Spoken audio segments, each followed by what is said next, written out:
Bom, pessoal, então, finalizando essa parte de campo elétrico, nós temos então o seguinte: a representação gráfica do campo elétrico de um condutor extenso, que pode ser uma esfera, por exemplo, seria o seguinte.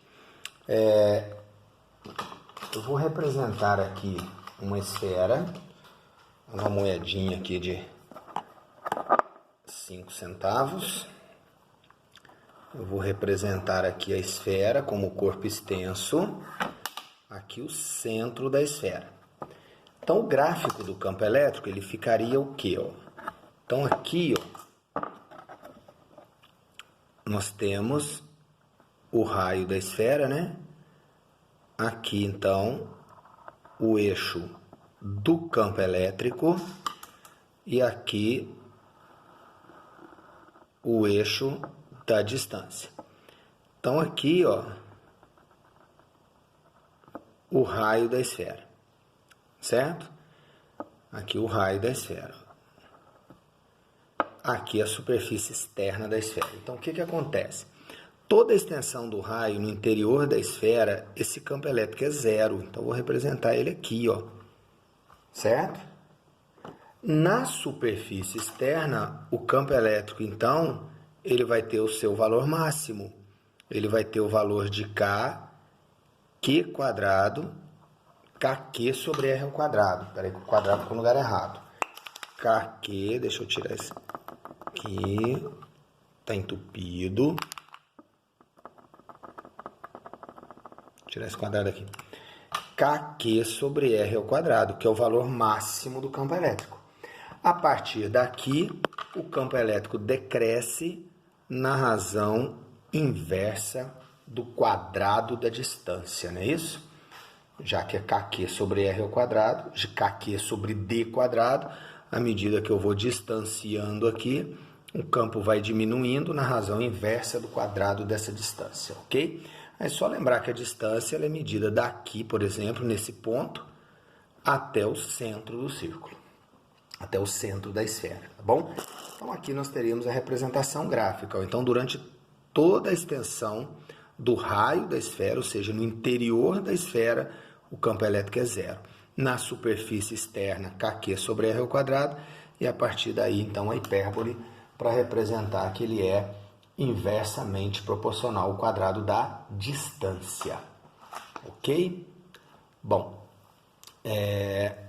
e a última coisa, agora sim, para finalizar em definitivo, e depois só a curiosidade sobre os raios, é a rigidez dielétrica. Rigidez. Epa, faltou um T aqui. Rigidez dielétrica, certo? Então, o que seria a rigidez dielétrica de um condutor? A rigidez dielétrica de uma substância, de um isolante, desculpe, não de um condutor, a rigidez dielétrica de um isolante é o campo elétrico máximo que esse isolante suporta sem se tornar momentaneamente condutor. Então, nós temos aqui uma régua de plástico. A princípio, essa régua é um isolante, mas, pela sua espessura muito fina, ela isola até um certo ponto. Então, se eu colocar aqui uma carga muito alta, pode ser que essa carga passe através dela. Então, a rigidez dielétrica está relacionada com o campo elétrico máximo. O campo elétrico máximo que o isolante suporta. Que o dielétrico, aí na apostila está dielétrico, que o isolante suporta. Então, o ar, esse campo elétrico seria na ordem de 3 vezes 10 a sexta newtons por coulomb. Então, 3 vezes 10 a sexta newton por coulomb. Se o campo elétrico passar desse valor, o ar não continua como isolante. Ele se torna momentaneamente condutor. E através do ar pode acontecer faíscas, pode acontecer fagulhas elétricas. Então, por exemplo, o que é um raio? A nuvem ela vai carregando de eletricidade. A nuvem vai carregando, o campo elétrico ao redor dessa nuvem vai se tornando cada vez maior. Quando esse campo elétrico atingir os 3 vezes 10 a sexta, o ar atmosférico deixa de ser isolante e passa a ser momentaneamente condutor, permitindo então que a descarga elétrica atmosférica aconteça. Então veja bem, deixa eu assim. Então vamos lá, fazer uma representação aqui. Aqui nós temos uma nuvem, aqui o chão. Aí, gente, esta parte está na página 90-91, tá? Que é exatamente sobre a descarga elétrica atmosférica. Então vamos supor que a nuvem está eletrizada, com carga negativa. Aí vamos fazer uma casinha aqui.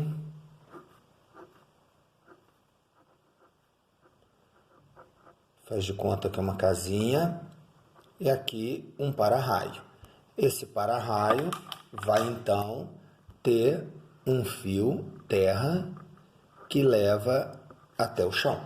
Então ali o aterramento desse para-raio. O para-raio tem que ser aterrado, tá? Então a nuvem com carga negativa, à medida que essa nuvem vai se tornando mais carregada, ela tem a capacidade de induzir cargas positivas aqui no chão, fazendo então com que entre a terra e o chão crie um campo elétrico mais ou menos uniforme. A gente considera ele aqui quase que uniforme. Então aqui nós vamos ter um campo elétrico aqui, certo? E ela vai induzir através do para-raio aqui, do aterramento do para-raio, certo? Então ela vai induzir o para-raio e a ponta do para-raio também vai ficar positiva por indução. Então lembra da indução, movimento de elétrons livres para o chão, e aí então o para-raio vai ser induzido positivamente. Como o para-raio está muito alto, ele está alto, e ele é cheio de pontinhas, normalmente com 3 ou 4 pontas, o que acontece? A densidade superficial ali é muito grande. Então o campo elétrico nas pontas do para-raio, ele se torna muito intenso. Então aqui nós vamos ter o campo elétrico induzido da extremidade pontuda do para-raio. E aqui o campo elétrico da nuvem. Então o que acontece? Aqui nós vamos ter uma região de interseção desses campos, certo? E aí nós vamos ter o quê? O campo elétrico do para-raio positivo é para cima. O campo elétrico da nuvem negativa também é para cima. Ou seja, nós temos aqui então esses dois campos elétricos nesta região de interseção entre eles, que vai ser somados, porque são vetores de mesma direção e sentido. Então, somando esses dois vetores, se nesta região aqui o campo elétrico total se tornar maior que 3 vezes 10 a sexta newtons por coulomb, o ar se torna momentaneamente condutor, certo? E tornando-se momentaneamente condutor, ele vai permitir então a descarga elétrica atmosférica, certo? Então o raio ocorre por quê? Porque o campo elétrico entre a nuvem e o para-raio se torna maior que 3 vezes 10 a sexta newton por coulomb.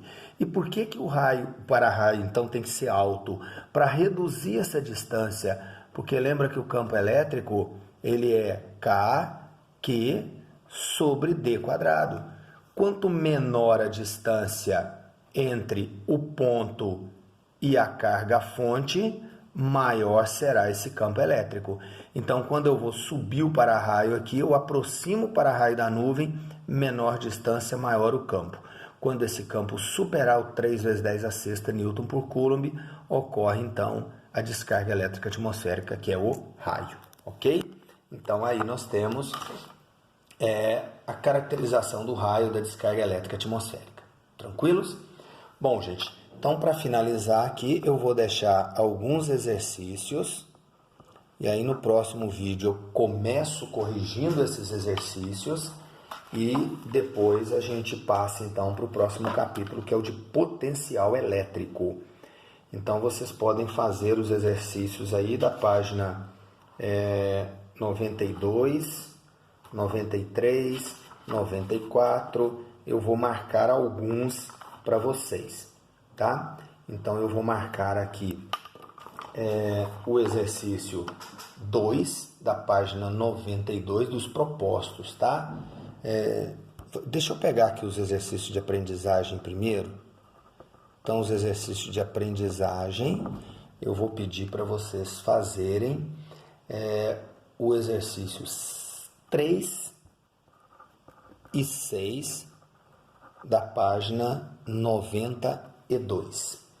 Depois dos exercícios propostos, eu vou pedir para vocês fazerem o 2, o 3,